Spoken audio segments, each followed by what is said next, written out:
broadcasting from the Unshackled Studios in Melbourne. This is WilmsFront, brought to you by the Unshackled.net. Now here's Tim Wilms. Hello everybody and welcome to this week's WilmsFront Snapshot news program, coming to you on this Tuesday, the 16th of June 2026. We are live on the WilmsFront YouTube channel. Hello to everyone watching.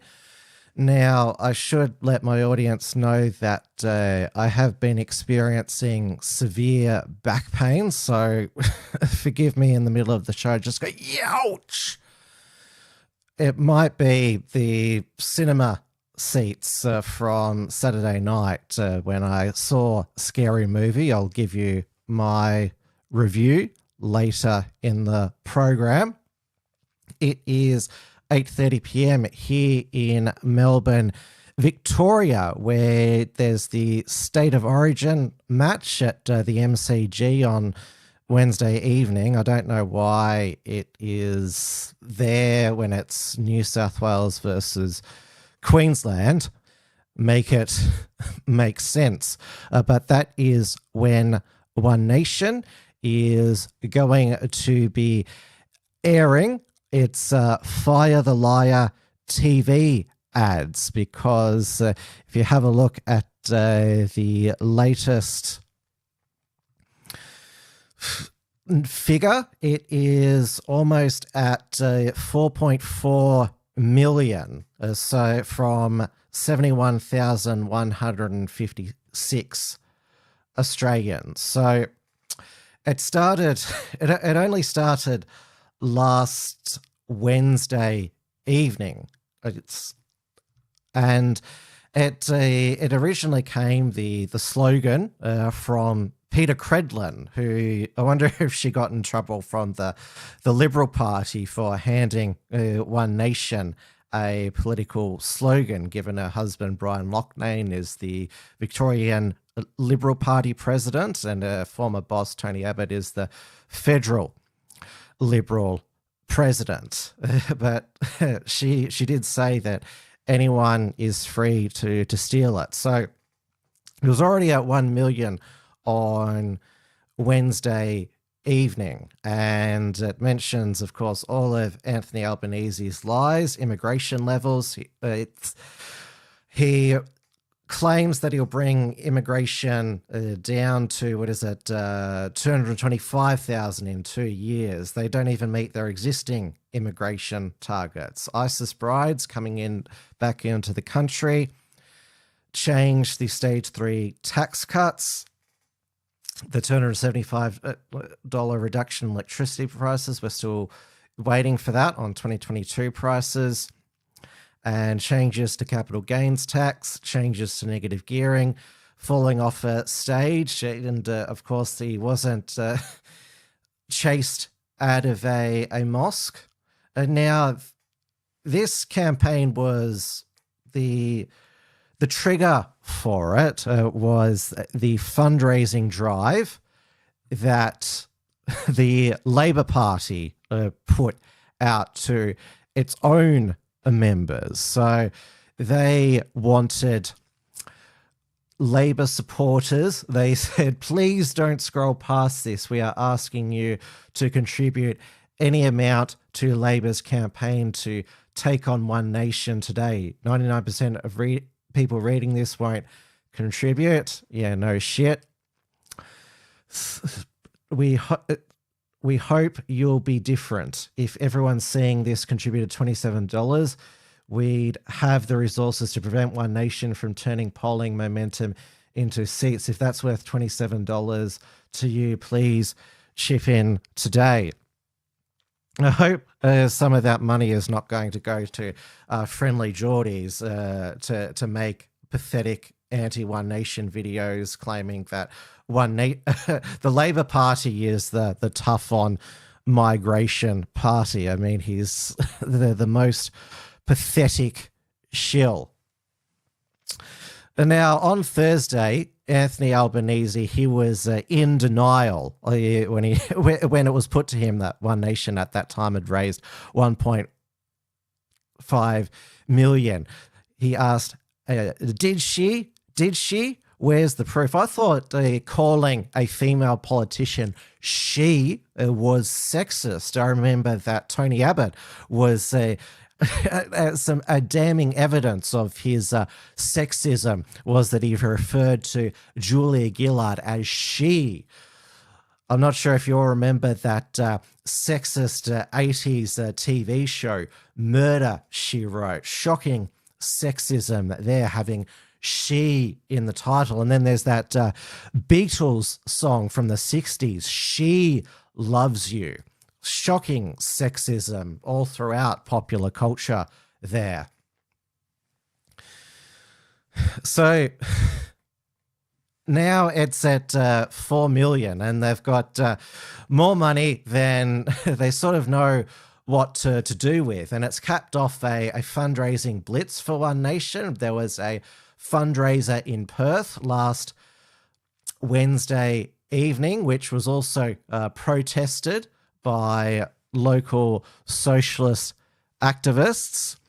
And the one that attracted the most headlines was the Melbourne fundraiser on Friday evening, where it was protested by the various socialist groups and activists, and Marine Faruqi, the Deputy Greens leader, who's not even a senator for Victoria, he came down from New South Wales to speak.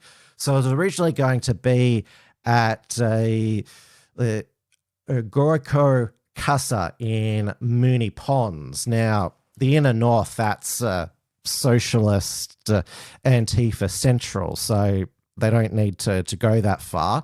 They didn't protest outside of the Rosebud fundraiser back when One Nation was campaigning in the Nepean by-election. That's a bit more hard to get to by public transport. But the reason why they're putting this effort in is because they are scared now about One Nation leading in the polls.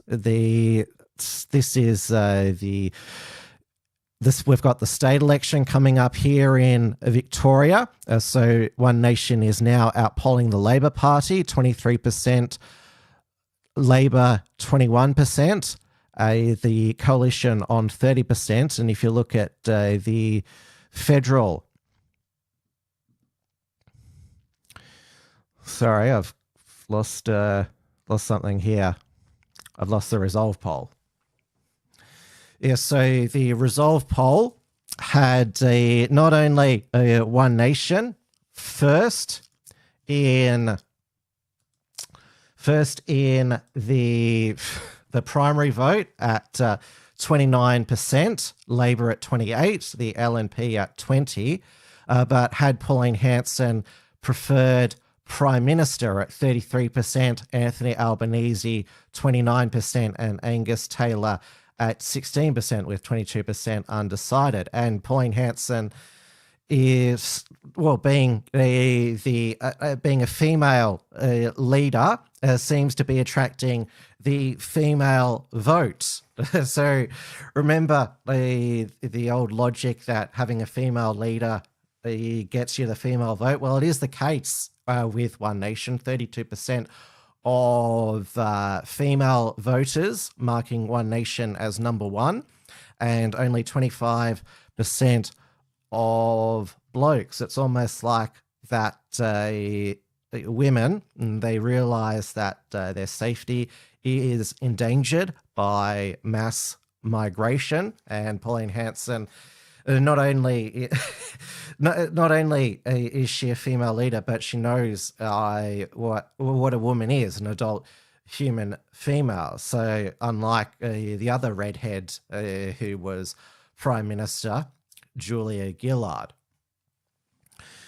So the fundraiser was moved to Canvas House in South Melbourne. Now, Pauline Hanson claimed that Gorgo Casa did not cancel, even though they put up a sign that said, due to safety of our community, the event has been cancelled.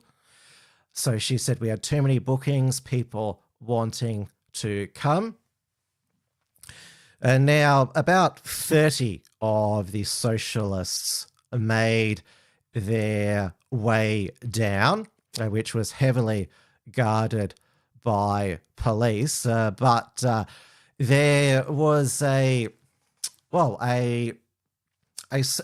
surprise person out the front, Michael Nelson, who was a member of the now dissolved National Socialist Network. He was detained by Victoria Police, given a move-on order, but not the socialist activist yelling, "Die, Pauline." But unknown to the socialists, their crowd was also infiltrated by a One Nation staffer. So this is the montage from Friday night.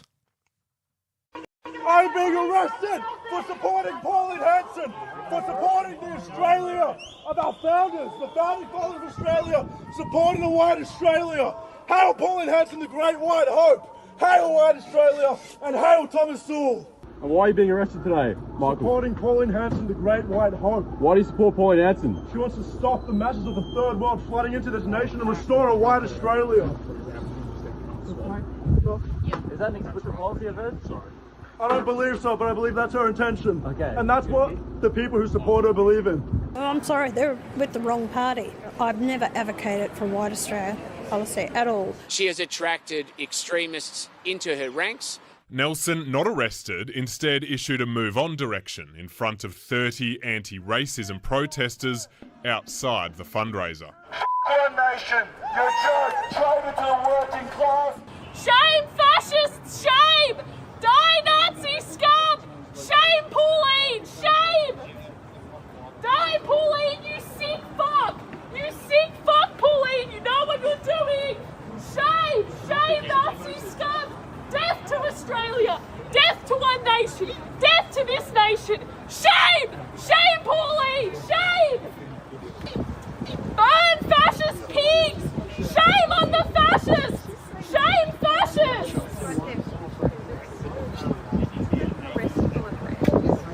Die Nazi scum! Shame! I mean, if I was standing with so deaf to her, I'd be arrested. Shame Nazi scum! Fascists off the streets! Immigrants are welcome! Queers are welcome! Fascists are not! Fascists off the streets now! Shame! I'm going undercover to a protest against my boss, Pauline Hanson. I've got to get dressed like a true progressive. I think I'm good to go. I'm a he, him. He, they. Hey. Disgusting, outright racist. She's just a racist and a homophobe and a transphobe. I agree. I mean, otherwise I wouldn't be here, right? Right? There's more people here than there are in the 32% of the polls. Yeah, absolutely. Get a job! Why are you here today? To stop racism. And we're going to stop that by uniting under One Nation, right? Hanson is not welcome here. Wow, it's been a big day protesting. What have you been up to? Nothing. Come on, you got a mischievous look on your face. I haven't been doing anything. Who have you been hanging around? Socialists? Get out of here, go on, get away. Unfortunately, you only get to do that sort of thing once, because then the socialists, they recognize you and you're on their wall of shame to people to watch out for. I remember I could only do it once when I covered the socialists protesting outside a Liberal fundraiser where Margaret Court was attending. Obviously, that was my first on the ground reporting. So obviously, I became known after that, and so obviously to remain safe, I couldn't just be there amongst them. Now, going back to that unhinged woman who was chanting "Die, Pauline." She's clearly mentally ill. She needs help. And I think that one of One Nation's policies, if they are elected to government in Victoria at the state election, should be to open the asylum again, because clearly she needs mental help there. You saw she was almost like crying when she was yelling all that stuff out. Obviously, there's, even though the women are flocking to One Nation, there's still a lot who are hardcore socialist Antifa activists. Now, Pauline Hanson, she has her first National Press Club address tomorrow. Their National Press Club, those journalists in the Canberra bubble, they've never bothered to invite her in 30 years, but because One Nation is leading in the polls and now she's preferred Prime Minister, they are finally inviting her. Now, there was this hit piece in The Guardian today by its anti-One Nation reporter, Sarah Martin. Now, this has been updated. So it says, man claiming to be One Nation branch official defended Hitler Youth and called Aboriginal people Stone Age in racist posts. Now, for context, Sarah Martin was the reporter who, after questions had finished at a One Nation press conference, Pauline Hanson's media advisor told her to shut up, and Pauline Hanson was caught on camera calling her a nasty bitch. I don't know why Barnaby Joyce decided to call and apologise to her, because she's not stopping. So John Drew, who he was actually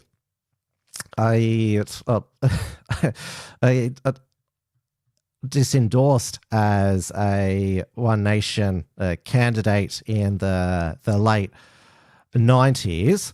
So this article earlier today claimed that he was a policy development officer, to give the impression that he was employed by the party, when he claimed he was the policy development officer within the Ryan branch in Brisbane, which is a federal electorate. So being a branch official, that's a nothing position. And so it was the way that Sarah Martin wrote this article, and the Liberal politicians grasp on this to perpetuate Sarah Martin's misleading journalism, to put it mildly, to claim that, to basically allude that he was actually an employee. And so he was involved in the Australia First Party, which is a white nationalist party, which is headed by Jim Salim, and was also national coordinator for the Patriotic Youth League. I think there's some modern incarnation of that associated with the Australia First Party. It's called the Eureka Youth League. And so he's 75 years old now. This is a Zoo Weekly article about him.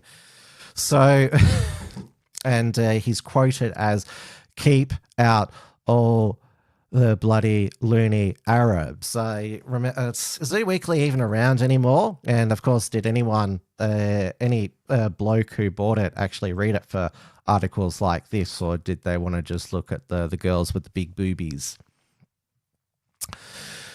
So One Nation has said they have no record of him being a branch officer.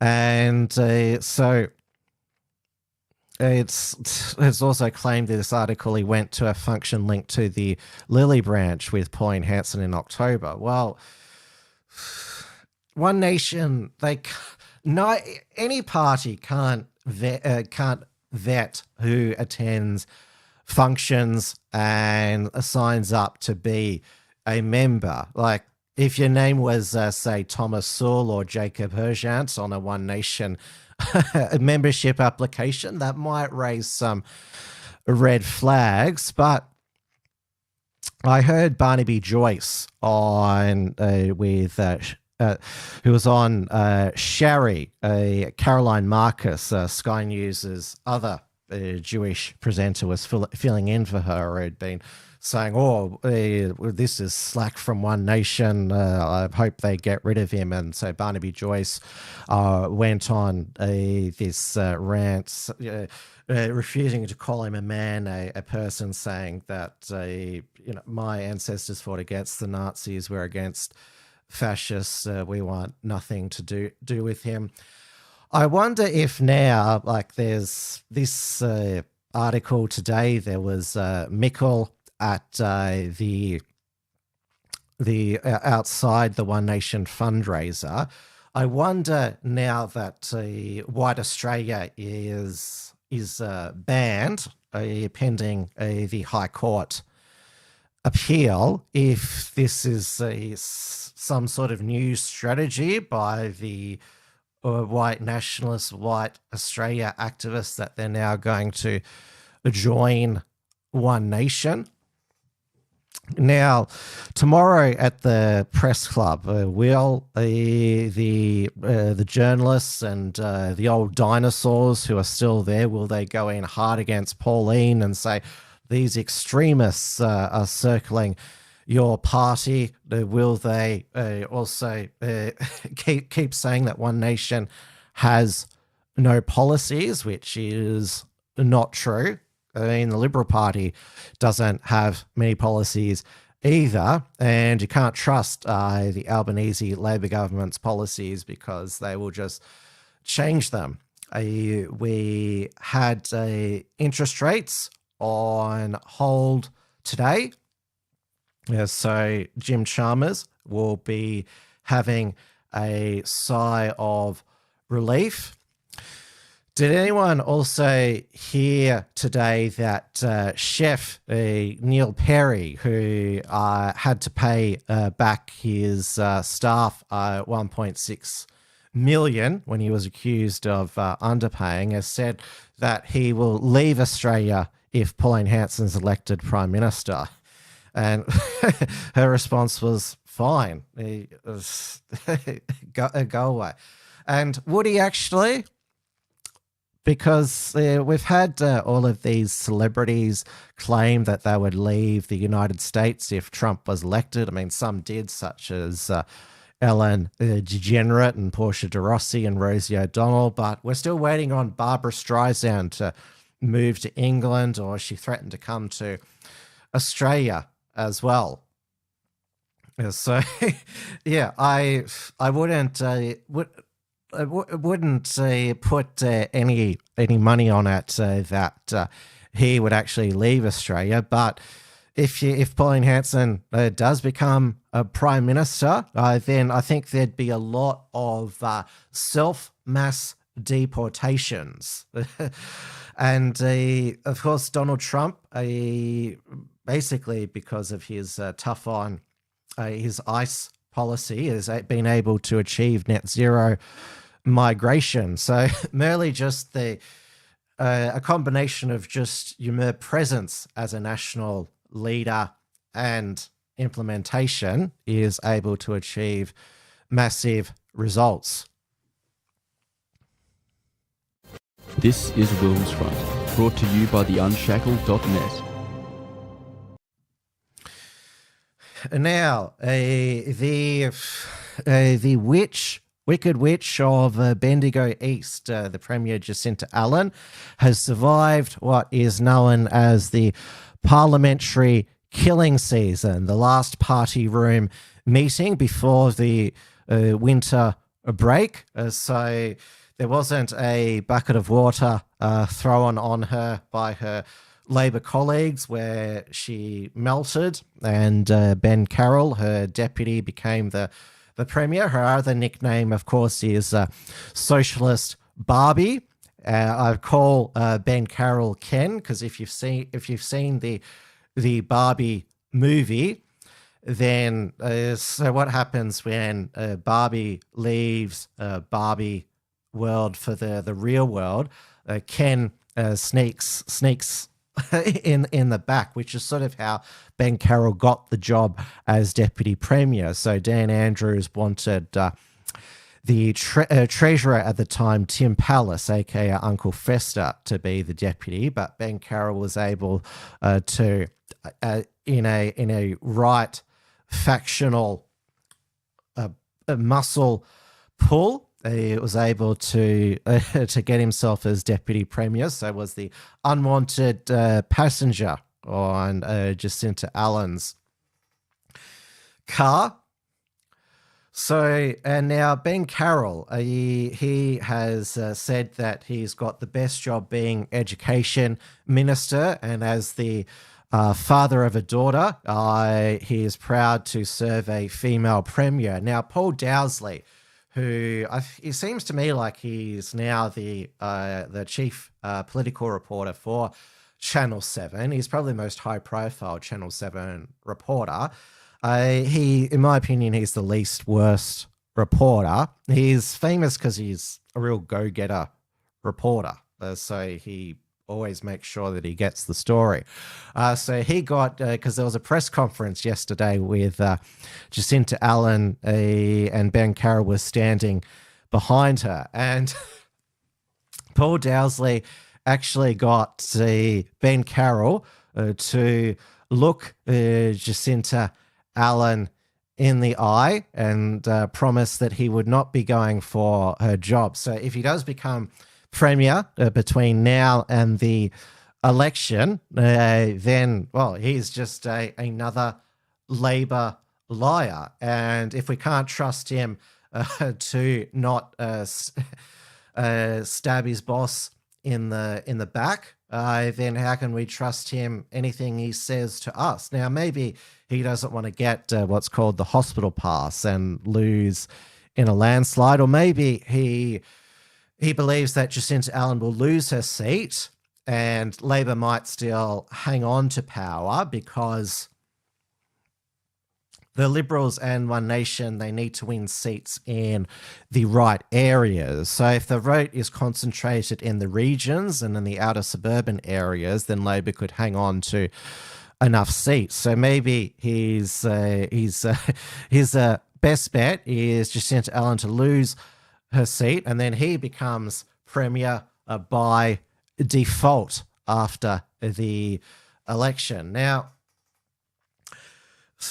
going back to, I showed you the Demos poll before. So the coalition, which is Liberal leader Jess Wilson, is currently polling 30%, One Nation 23%, Labor 21%, and the Greens at 15%. So there was, I did see that there was a slightly better poll for the Victorian Labor Party today. If I can just bring that up. So I've just got to see who. I've just got some breaking news that Sarah Game, who defected from One Nation and flopped at the South Australian state election with their Sarah Game fair goers, defected to Family First. So Lyle Shelton will be happy that he's got one MP. And now if I can find the poll today, so I think they have a separate Ozpoll section here, account. So no, I can't find it. But it had the the Labour at 26%, the Coalition at 26%, and One Nation at 24%. So that's slightly better than 21%. Now, there's been a lot of commentators claiming that One Nation Victoria needs a high-profile leader, like they recruited in the lead up to the South Australian state election, Corey Bernardi. Now, obviously, people who are familiar with One Nation in Victoria know Warren Pickering, who stood for the Senate in Victoria 2022-2025. And there's also the state president, Bianca Colcia, an Italian immigrant, but just because we know them and are familiar with them doesn't mean that they're widely known. James Ashby said, watch this space, will announce a high-profile Victorian leader in the coming weeks. So we shall see if they have a high-profile recruit that will be the state leader, but to get 23%, just with not a high-profile leader, that is still pretty good. Now, Jacinta Allen, she for the whole week she played the victim with the Ditch the Witch billboards, and Pauline Hanson told her to suck it up, sweetheart. But and said that she's being called worse. And I heard the usual boomer journalist Fran Kelly and Barry Cassidy say this is appalling misogyny and needs to be called out. Well, Pauline Hanson, she back in the mid-90s was called the Wicked Witch Curse of Ipswich, and so she was called a witch long before Julia Gillard and Jacinta Allen played the victim. And she, of course, mentioned that Tim Fischer, the National Party leader and Deputy Prime Minister in the late 90s, said, called her a witch, should be burnt at the stake. But Tim Fischer's widow has come out and said, I have no knowledge of that. She can't recall that. So, yes, Jacinta Allen, I think her victim card expired this week, and she should focus on, well, trying to clean up the streets of Victoria, and also watch her back for her colleagues rather than just continually get triggered over a billboard. But I think Fire the Liar was actually, it was somebody, it also came from somebody did a AI generated image of Fire the Liar and Albanese's face on there. So it wasn't just from Peter Credlin as well. Others were thinking of it as well. This is WilmsFront, brought to you by the Unshackled.net. Now, as we were going to air last week, there was fiery rage on the streets of Belfast, the capital of Northern Ireland, which is part of the United Kingdom. So it's called, full name is the United Kingdom of Great Britain and Northern Ireland. This was after a 30-year-old Hadi Aloadid from Sudan attempted to behead a local resident, 44-year-old Stephen Ogilvie, who has lost his left eye with serious injuries to his face, neck, and back. I'm not going to show you the photo from his hospital bed. Now, he was already deaf in one ear. He suffered from neurological development issues his entire life. So Ogilvy had previously been the victim of a violent attack in Scotland in 2001 when he was staying with a drug dealer by the name of David McLeave. He was watching TV one night and McLeave drugged him with a GHB, stripped and doused him in aftershave and set him on fire. He woke up with his head and groin on fire, and the attack was filmed by others. So McLeave received a 14-year sentence in 2003 for violent assault and drug offences. So Ogilvy's only crime appears to be too trusting of bad people. He had been helping Hadi Al-Did settling into his local neighborhood. Now, Hadi Al-Did first arrived in Paris in 2023, then went to Dublin and then Belfast. So typical country hopper, and was put through a fast-track asylum process because of yet another civil war in Sudan. Now, this is Sudan itself, not South Sudan, where most of the Sudanese in Australia are from. So obviously the South Sudanese are members of the machete gangs. They chop your arms off, while it was from Sudan itself, which is a Muslim country. It was an attempted beheading. So he was put through, this Hadid Al-Did, a fast-track asylum process, questionnaire only, no face-to-face interview. The UK Home Office, remember it was a Conservative government at the time, granted him refugee status and 5 years leave to remain until 2028. Now, Suella Braverman was the Home Secretary at the time, and Robert Jenrick was the Immigration Minister, and they've both defected to Reform subsequently. Which now, of course, it can be argued that just because you're the minister in a Conservative government, which is also full of a number of bleeding hearts in cabinet, you don't actually have much power against the deep state.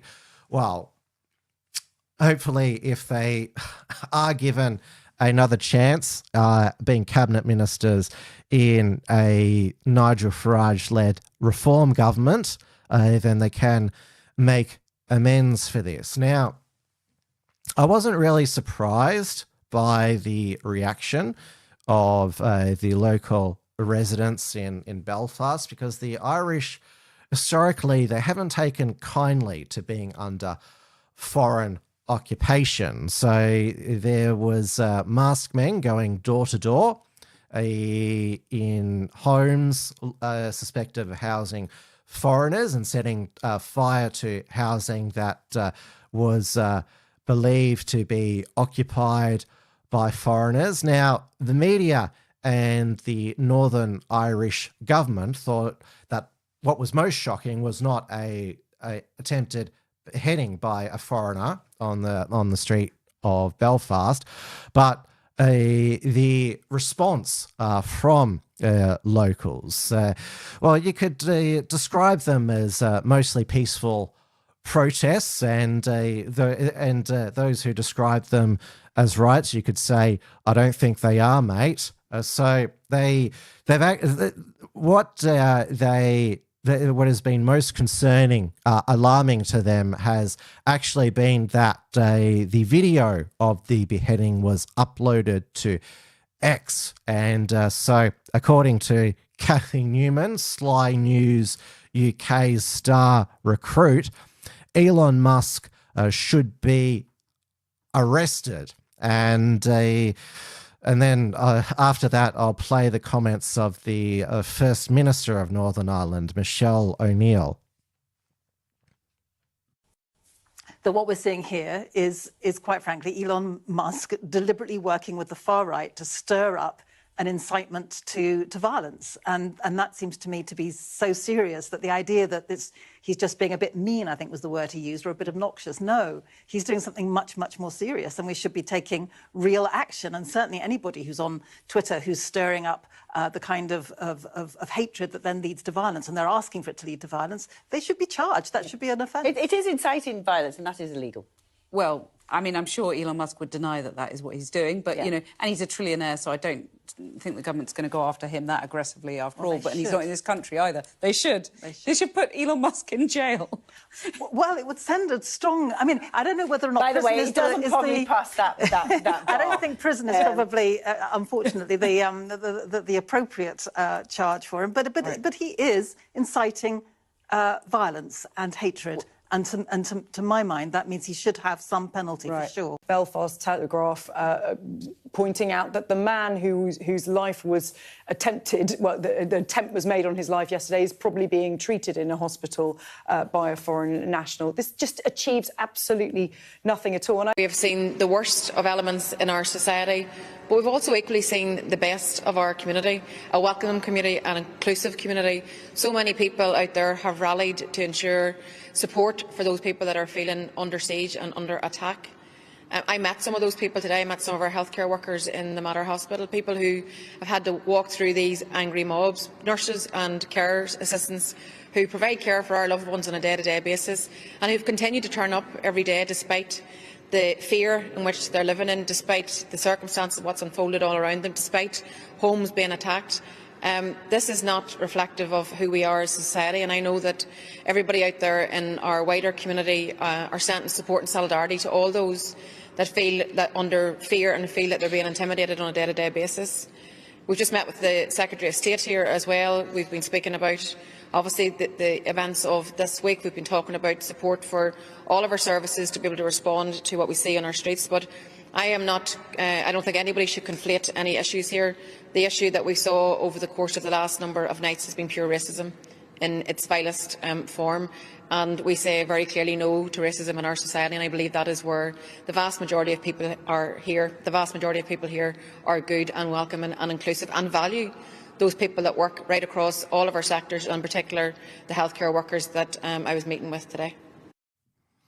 So let me get Michelle O'Neill logic here. So she is a member of Sinn Féin, which is an Irish Republican party. Translate Sinn Féin to Irish, it means ourselves. So Irish for the Irish. And so she's called the rioters motivated by pure racism. It wasn't, you could argue that the Irish Republican Army demonstrated a type of racism against Anglos.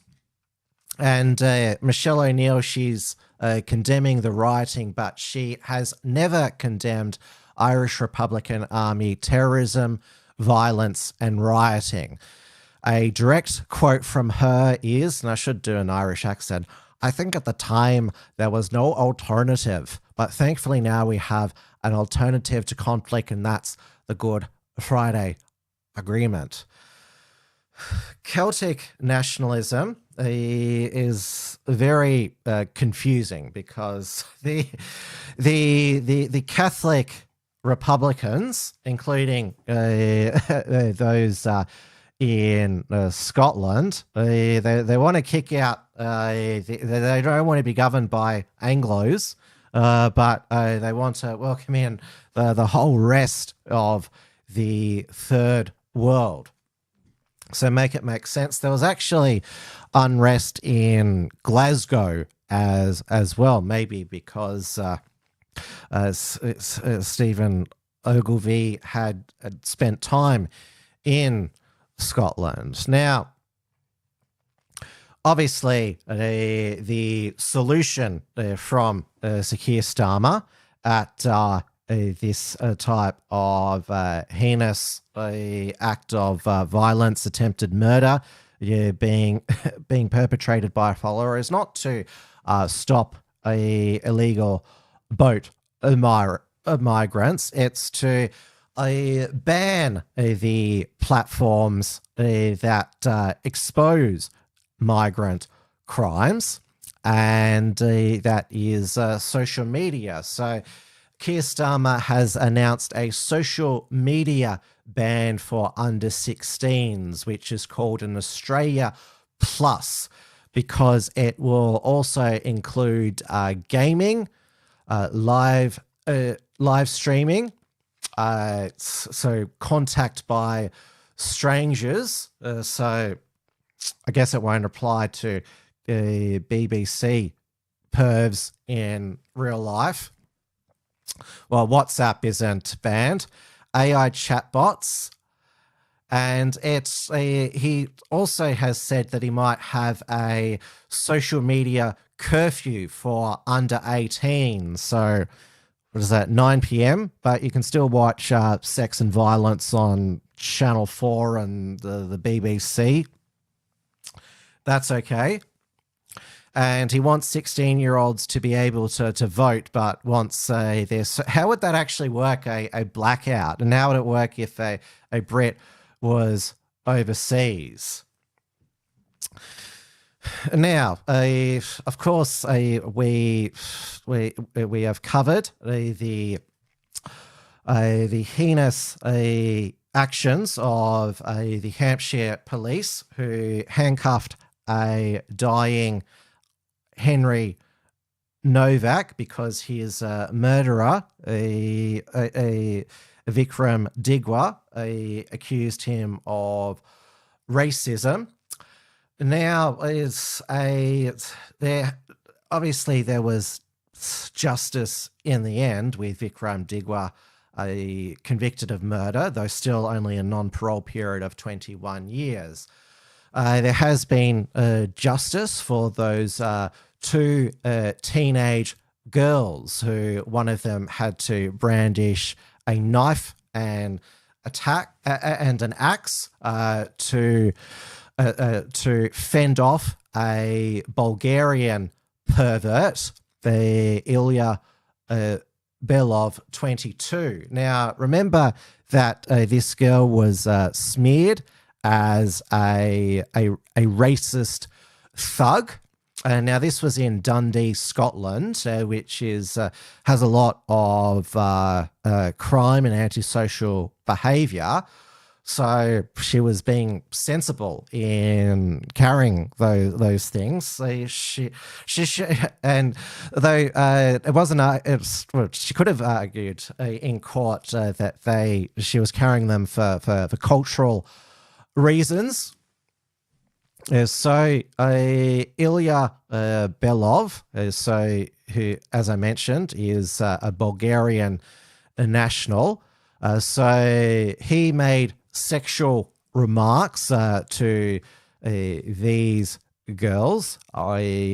He said to them that I will show you a good time, and so he grabbed one of the girls and pushed them to the ground. He claimed to police that he confronted the girls after receiving abusive remarks.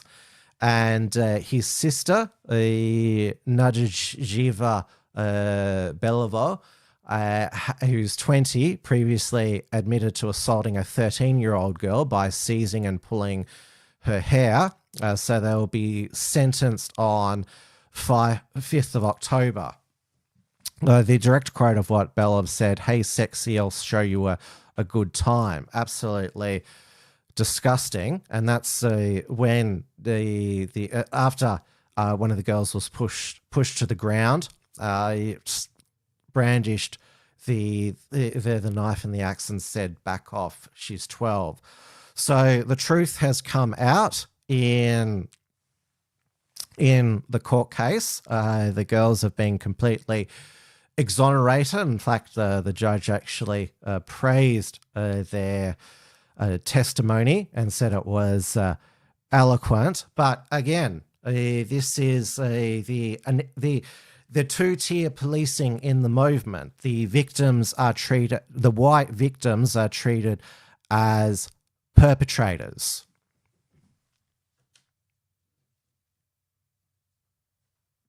This is WilmsFront, brought to you by the Unshackled.net. Now, Donald Trump has announced that he and Iran on Friday in Switzerland will sign a memorandum of understanding, and which will have a 60-day permanent ceasefire. So, if it holds, we don't know the exact details, but it is rumored to be ends all military operation on all fronts, but it includes Lebanon. But Israeli Prime Minister Benjamin Netanyahu has said, no, our troops will remain in Lebanon. The Strait of Hormuz, they will reopen toll-free, though Iran has said they will collect small merchant fees and hope to return to pre-war volumes within 30 days. And so the US will lift its naval blockade, and then there'll be a 60-day negotiation window. So sort of this is, again, kicking the can down the road. This is when there'll be a negotiation on Iran's nuclear program. So Trump claims that Iran will agree not to develop a nuclear weapon, hand over the enriched uranium, or nuclear dust, as he calls it. Iran will get sanctions relief and will get its assets worth about 25 billion unfrozen. Now, this is termed as giving Iran money, which it's not. It's giving them their money, which is Obama was accused of giving Iran money, simply unfreezing what was their money. But the reason why Trump, he wants to cut a deal to end this war, but he doesn't want a deal which is worse than Obama. Now, but what it's particularly got the neocons, the Zionists, turning on Trump is there will apparently be a reconstruction fund which could worth 300 billion, which Iran will spin as compensation for war damages. Now, Sky News, so Caroline Marcus, who's obviously filling in for Sherry and being a Jew at Sky News, has the exact same views as Sherry Markson. So she has condemned the deal, as has Chris Kenny, Andrew Bolt, and Peter Credlin. And I can't believe that Chris Kenny and Andrew Bolt are interviewing Israeli ministers and former diplomats. Shouldn't this deal, if it sticks, shouldn't it be about what is good for the rest of the world? But Sky News, who is supposed to be Australia's news channel, all it can talk about is is whether it's good for Israel or not, and they don't care if the Strait of Hormuz continues to be blockaded. Not that we obviously the petrocalypse has not happened. There has not been fuel rationing because the Strait of Hormuz is shut. So Iran's leverage on that matter has receded. Though if the Strait of Hormuz the oil does start flowing, then what are the fuel rationing doomers who warn of a crunch point, like Sol Kovic and John Blackburn? They won't get in the media anymore if there's a free flow of traffic through the Strait of Hormuz. Maybe I saw Sky News covering Ebola in the Democratic Republic of the Congo. Maybe we'll go back to Ebola, hantavirus, because there's been no new cases, like 13 cases out of a ship of like over 200. Hardly a super spreader. There's even no evidence of human transmission, just some rat feces from that Dutch couple that they got from that garbage jump may have just gone through the vents, basically. But Mark Butler's making the Australian passengers quarantine until the 23rd of June. They've got another week. Absolutely ridiculous and heavy-handed, which we still have this shows not much has changed in Australia since COVID, still a biosecurity police state, but I'm digressing here. But with the neocons, Ben Shapiro is now turning against Trump because they don't believe that Israel, Benjamin Netanyahu, should be constrained. They're claiming this is a betrayal of Israel and Benjamin Netanyahu and of the Iranian people. But Benjamin Netanyahu, he chose to lure Trump into this war, which will tarnish his legacy forever. And so, so it's Benjamin Netanyahu who's actually tied himself to this. Trump should never allow himself to be talked into it, and now Netanyahu is, by his opponents in Israel, is basically being called Trump's bitch, but who really cares what happens to Netanyahu in election time? But he could lose to Naftali Bennett, who's even more extreme when it comes to Iran, Hezbollah, and Hamas, and Palestinian statehood. But Credlin, Bolt, and Kenny, it's all very well for them to advocate for the US to finish the job. Obviously, Trump, when he saw the Iranian protests in January, and also and with his success in capturing Maduro, he basically thought it would be easy, and that's why Netanyahu was able to talk him into it. But obviously, extracting a Latin American dictator of a Catholic country is much easier than trying to change the regime of a Islamic Republic of 90 million people. Now, I think that if it's so important for this war to continue for Andrew Bolt and Chris Kenny, why don't they send their children there? Why doesn't James Bolt, who's a commentator on Sky News, wasn't he sign up to the ADF to go and fight in Iran? So Trump could end up with actually no allies apart from the MAGA cultists.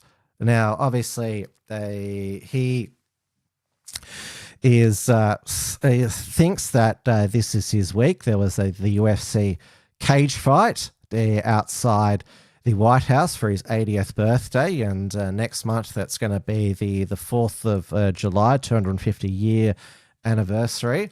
Though I certainly won't be watching Paul Murray's sycophantic Sky News documentary, Trump's America, 250 Years in the Making. Paul Murray certainly is much more loyal to Trump than the neocons at Sky News Australia. So, but Trump, the photo I included of him kissing Brigitte Macron, this is at the G7 in France. So clearly he doesn't think that Brigitte Macron is a man, otherwise he wouldn't kiss a man. One of the UFC fighters yelled out, Michelle Obama's a man. The Obamas have never sued over Michelle Obama's a man, unlike the Macrons have sued French commentators. So Trump was bragging at the G7 about the agreement. We shall see.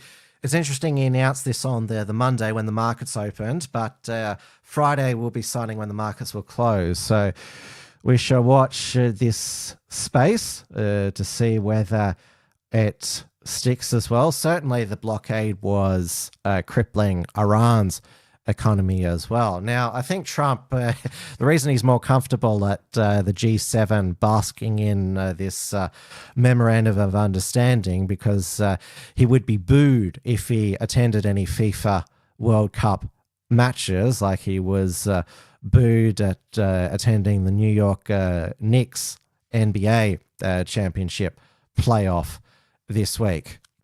This is WilmsFront, brought to you by the Unshackled.net. Yes, the FIFA World Cup, which is being jointly hosted by the United States, Canada, and Mexico, has commenced. Now, it's a 48-team competition this year, expanding from 32 teams.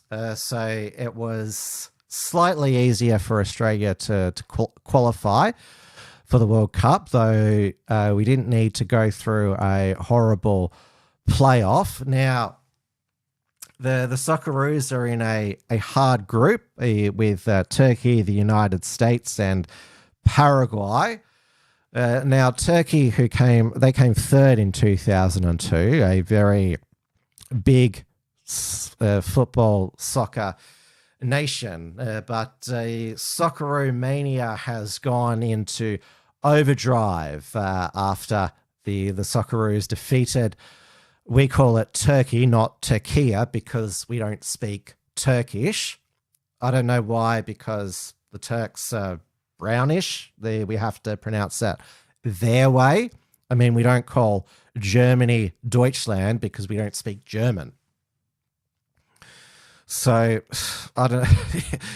But yeah, apparently there's been a memo that we're all supposed to call it Turkiya now. But so the Socceroos roasted Turkey 2-0 on Sunday afternoon, our time, in Vancouver, Canada. Now, because the opening goal was scored by Nestori Irakunda, you can see him holding FIFA's Superior Player of the Match trophy. So it's not Man of the Match, it's Superior Player of the Match, even though this is the Men's World Cup. So as far as I know, there are no women playing in this tournament, as far as we know. I'm not sure if there's any secret trans men playing in this World Cup who have vaginas.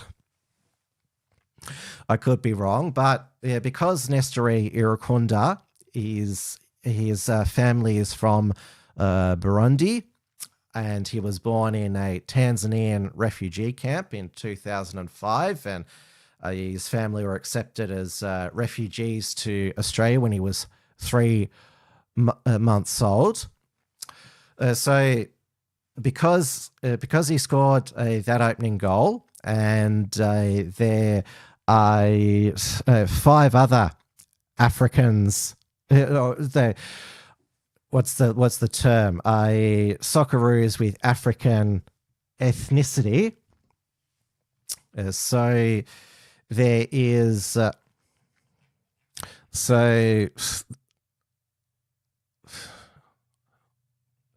There is not just Nestori Irakunda, though he's got the most attention. There is Nestori's close friend, Mohamed Toure, who is... So he is ethnically Liberian, though was born in a Guinean refugee camp. Then there is Awa Marble, who is South Sudanese but was born in a Kenyan refugee camp. There is Tete Yengi, who is half South Sudanese, has a white mother. There is Jason Geria, who was born in Australia but has Ugandan ethnicity. And then there is Lucas Harrington, who is half Zimbabwean, half Rhodesian, if you still want to call it Rhodesia. He was born in Australia as well. Now, because the Socceroos have refugees in the team, and not just the usual names from Slavic countries. Tony Popovic, the manager of the Socceroos, he was born in Australia to Croatian parents. So because of this, if you support the Socceroos, you must support infinite levels of migration. And if Pauline Hanson was the Prime Minister, then we wouldn't have these Socceroos and Nestori Irukunda scoring goals for us. And the Socceroos, they put out a video before the World Cup, talking about how they represent modern Australia and diversity is their strength. I was born in Kakuma refugee camp in Kenya. My parents are South Sudanese. I was born in Brisbane, Australia. My family migrated from Cyprus. I was born in Canberra, Australia. I was born in Italy, raised in Perth. I was born in Guinea and I came to Australia with my family as a refugee. I was born in Sydney, Australia. I was born in Newcastle, New South Wales. Our family emigrated from Scotland to Western Australia. I fled my birthplace, Knin, Croatia, as an 18-month-old baby. I lived as a refugee in Serbia until we moved at the age of 6 to Sydney. No matter where you come from, football's for everyone. No matter where you come from, football's for everyone. No matter where you come from, football is for everyone. The Socceroos aren't just a team. We are a reflection of modern Australia. Our diversity is our strength. The Socceroos are the best representation right now of what Australia is. You got people from all different kinds of backgrounds, born not only all over Australia, but all over the world. When you wear this shirt, you represent every Australian.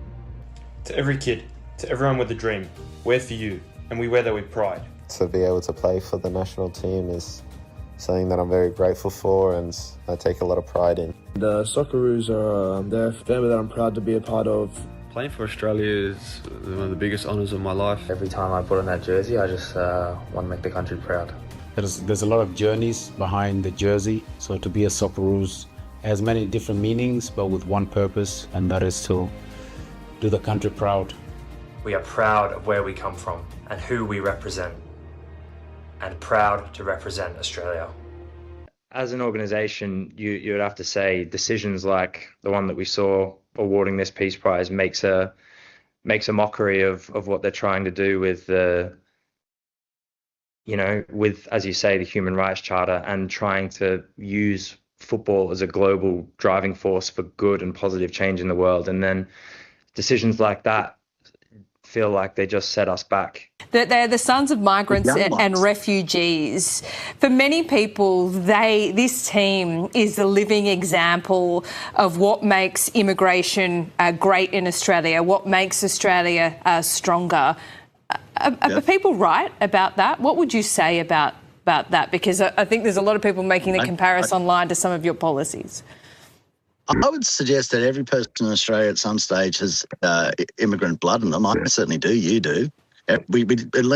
Unless you're, Aboriginal. Most Aboriginal people have got genetics from other places as well, and that's just the way it is. It's not about being an immigrant. It's about being a person who's going to fit into Australia and work within the guardrails of our expectations, and those guardrails are what protect the liberty and the freedoms of other people. Otherwise, if you follow a philosophy that's more attuned to where you came from and is not tempered by the fact that you're now in Australia, then it would be best if you never left that place.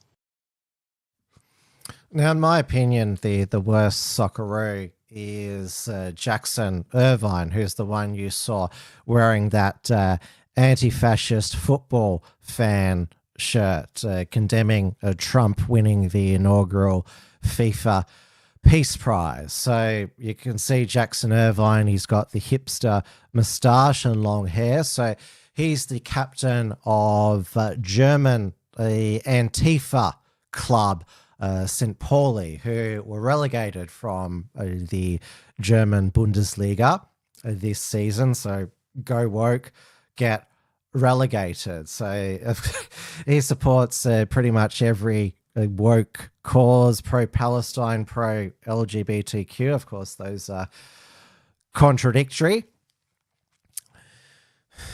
Now, I saw Anna in the comments who said that Team Croatia is a bit different to Tanzania. Well, Croatia was part of the former Yugoslavia, and you remember it was a bloody ethnic cleansing war in the late 90s with the breakup, particularly of Serbia, Croatia, and Bosnia. Though certainly we got a lot of Croats before the Balkans wars. I mentioned Tony Popovic. He was born in Australia in 1970. But the point I'm making is that they all lump the Socceroos together because most of them are not Anglo-Celtic, and so implying, well, if we didn't have immigration, we wouldn't have the Socceroos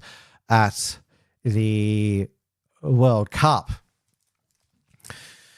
Now, I'm a follower of the A-League, so I've known about Nestor Iracunda when he played for Adelaide United as a teenager. Adelaide United, they seem to have a lot of African players come through their youth academies. So I remember they had the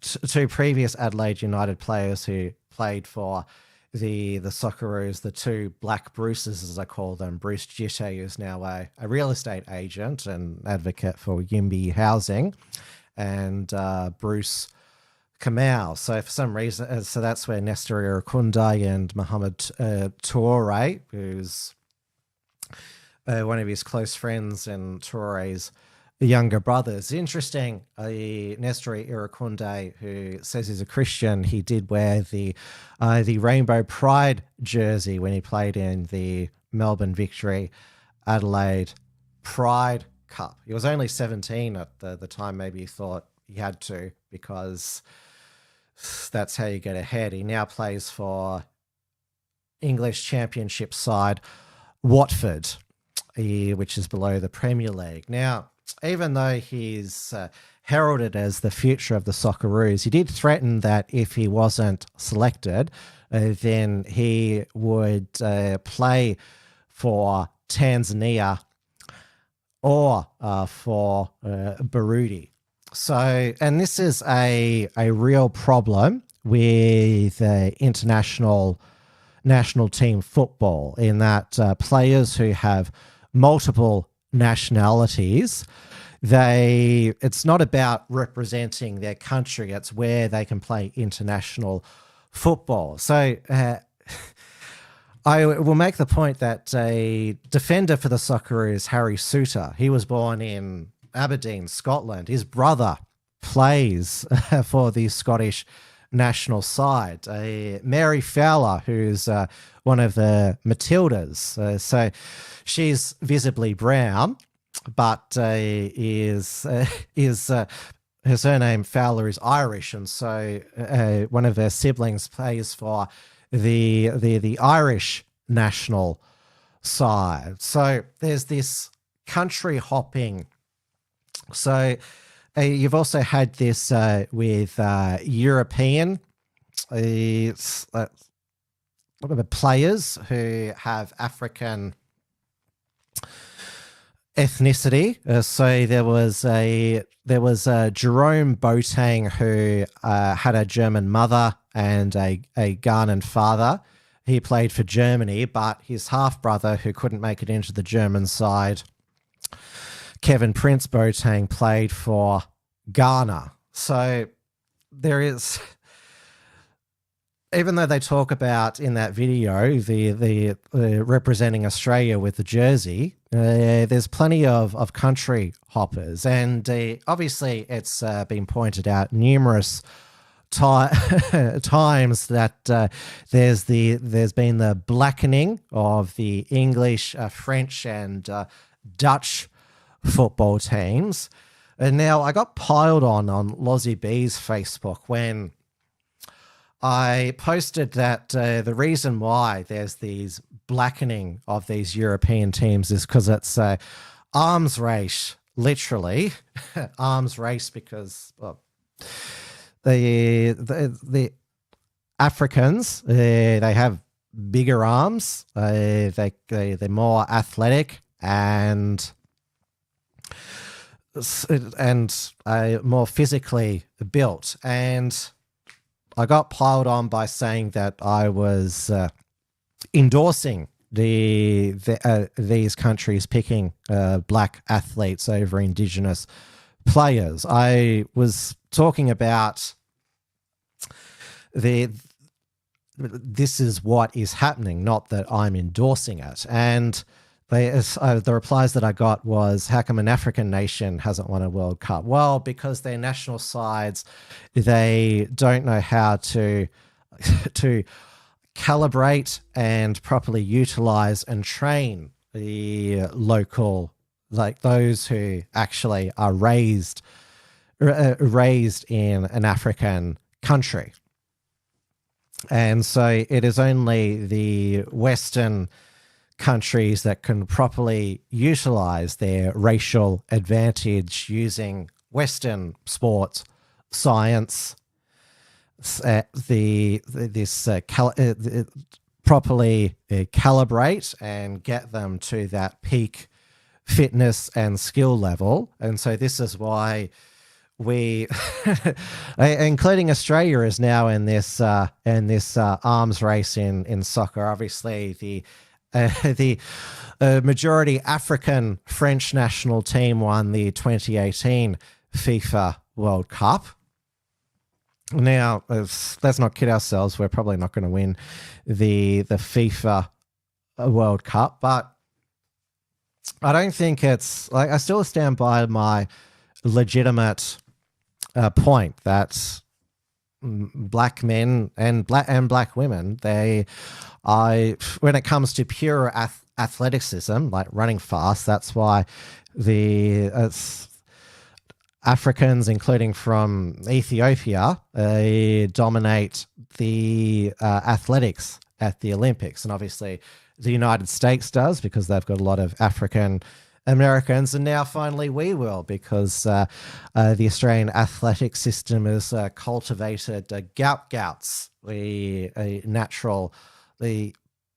racial advantage in athleticism. And also mentioning that gout is also a Christian as well. So where's the Christian cross? Now, I will argue that it's better that these African immigrants and the sons of African immigrants are playing sport, because they're not getting into trouble. The Africans who play elite sports for Australia, unlike a lot of the Indigenous players who, even though they become stars of the game, they still have trouble in their personal lives. But the Sudanese in particular, if they're playing, like the ones who play AFL, they have no off-field issues. Well, there was only one Majak Daw. That's because he was falsely accused of rape. Me Too put through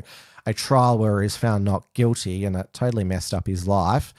He attempted to suicide from the Balti bridge. So that was because he was falsely accused. But the others who play for AFL clubs, they integrate with the rest of the AFL players. So we are going to see more of them in the AFL. There is going to be an arms race. Every club will have a Sudanese player in the AFL because, well, they're tall, they're athletic, they're strong. I mean, if there's a sports bet multi for who you're going to back in a contested mark, you'd go for the Sudanese. And it can be argued as well, we should get something from the African immigration program. And it's also worth pointing out with Nestori Irukunda, his family didn't come here illegally. They were chosen, selected, and unlike other migrants, didn't visa hop and game the system to come in. So actually came through the proper refugee program. So I'll make that point because there's lots of refugee advocates talking about his story and using it to whack the one nation as well. Now, I haven't heard from Pauline Hanson directly. She hasn't been asked about the Socceroos, but she was on, interesting, she was on with Ben Fordham on 2GB, and she was asked today whether she would deport all the foreign doctors, and she said no, because they're skilled migrants and we need them. So yeah, there's still going to be obviously lots of doctors who have come from overseas at a lot of local clinics, and One Nation are certainly not going to stop that. So Pauline Hanson says that she's not anti-immigration. She just wants it limited and wants skilled migration there. This is WilmsFront, brought to you by the Unshackled.net. Now, I will finish off with my Scary Movie 6 review, which is written by black comedians, the Wayans brothers, Marlon and Sean Wayans. So Marlon Wayans plays Shorty, the stoner, who is based on a real person who threatened to sue Marlon Wayans for defecation for shitting on his character. So Sean Wayans plays Ray, who he ain't gay no more. So black people, the people of African descent, they also make hilarious comedies. Now, I decided to go to... What we're seeing here is quite frankly... I decided to go to the cinema in my Ghostface costume there. That's me at the cinema next to the Scary Movie poster there. I went with Lisa Jane Spencer and her now not so secret boyfriend, Andy Nolch. There was a Guardian expose on their secret relationship, and I saw the far left account saying, oh, look, two failed comedians going out with each other. And I saw that Zoe Booth of Quillette even bashed out an angry article in The Australian comparing Lisa Jane Spencer for her anti-Israel views with Grace Tame, and saying they're the same. And she even has alleged that petrol sniffing in Indigenous communities is now a conspiracy theory. So that Rama Rama song is not real.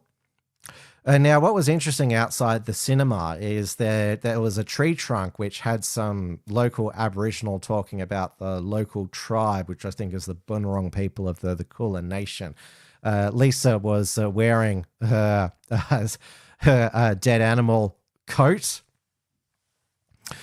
to the movie. Now, I'm not sure if any of you have seen, so Scary Movie 1 and 2 was made by the Wayans, and then Harvey Weinstein stole the franchise off them, and then it was given to, and then the director for 3 and 4 was David Zucker of Zucker Abrams Zucker. So that he hired Leslie Nielsen to be the US senile president, even though Leslie Nielsen was a Canadian. Then Scary Movie 5 was just sort of it had like none. It didn't even have Cindy Campbell, played by Anna Faris, and Brenda Meeks, played by Regina Hall. it's just a anomaly, and it got the worst reviews. Now, the Scary Movie 6, it's divided fans. Obviously, it hasn't got good critics from the reviews. It got 23%. Andy Notch told me he didn't like it. I thought it was funny enough, and the plot was enough. Now, obviously, in my opinion, you have to have watched a lot of the recent horror movies to appreciate all the jokes. There's some jokes that I thought they could have leaned into more, and there's some things that went on too long. But you definitely have to watch Sinners, that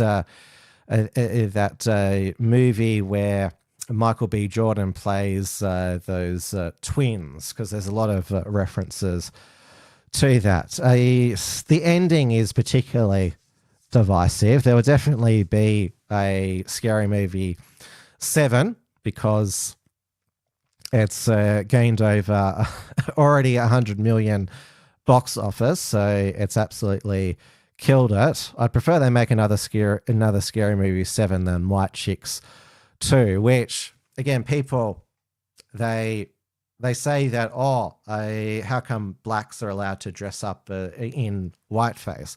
Obviously, the humor in that is these two African American FBI agents who behave stereotypically black are trying to be these white socialites, and so it's a very hard. That's where the humor comes from. Very hard undercover operation, and Terry Crews, the ex fighter, now actor, has a hilarious role in it. He falls for one of the white chicks, and he's more upset that not that he's a man, but that he's not white. So that's quite funny as well. So Scary Movie 6 I thought was funny enough, and I think that it mocks the Scream reboot crawl with children quite well. So yeah, it's like I said, I'd probably give it 3 stars. It is, so I'm definitely in. I'd certainly watch it again. I'm going to get it out on DVD or Blu-ray, because Blu-rays are back, because they're pulling all of the movies off streaming services now, and of course jacking up the prices. And now with Paramount and Warner Brothers merging, which will be owned by Donald Trump's Zionist friends, the Ellison family. So they already took charge of Paramount and CBS, Skydance Corporation, and so they installed Zionist lesbian Barry Weiss to be the head of CBS News. They're now going to own CNN, and so this is an example of Trump's oligarchy, and this is another reason why I've turned on him, because the regulators, Trump's appointed regulators, give Trump's mates the antitrust approval to have this super company which will control Paramount, Warner Brothers, HBO, CBS, MTV, and CNN. So maybe you could end up with the Ellisons controlling CNN. You may actually end up with CNN worse than when it started. This is WilmsFront, brought to you by the Unshackled.net. All right, that brings us to the end of another WilmsFront Snapshot news program. Now, hopefully, I think my back held up, but perhaps when I move at the end of this show, maybe it'll just be like, let me just check. Yeah, not too bad at the moment, but I'll see how I pull up afterwards. Now, if you would like to allow me to invest in a gaming chair, which is ergonomically more comfortable than this chair that I've got here, you can support the work of the Unshackled and Unshackled Productions by supporting over on Substack at the Substack.com/subscribe, so you can take out a monthly or annual or founding membership, or you can take out a premium membership at the Unshackled.net/membership. And of course, as you know, I'm a contributor to RCR, Reality Check Radio, which is launching in Australia. So Lisa Jane Spencer and Graham Hood are Australian contributors. You can sign up for their Australian The Bites newsletter at biteme.news. So it takes you to the sign up here. So that is emailed to your inbox, a summary of all Australian and international news, including Clown World stuff, every weekday. So it's one of the emails that's worth having in your inbox. And I'll have a new report from Tiger Mount with Richard Wollstonecroft later in the week. So tomorrow, obviously, it'll be a big day with Pauline Hanson's press club address and then the State of Origin ads. I'll probably just watch the ads, not the Origin itself. So we are living in interesting times, and we'll all hold our breath on Friday whether this peace agreement is actually signed in Switzerland. So until I will tell you all about it, of course, on the following Tuesday for another WilmsFront Snapshot news program. Good night, everybody, and thank you for watching once again. Thanks for tuning in to WilmsFront. Visit timwilms.com to view the archive of episodes, and keep visiting theunshackled.net to view all our shows, and to keep up with the latest real news and analysis.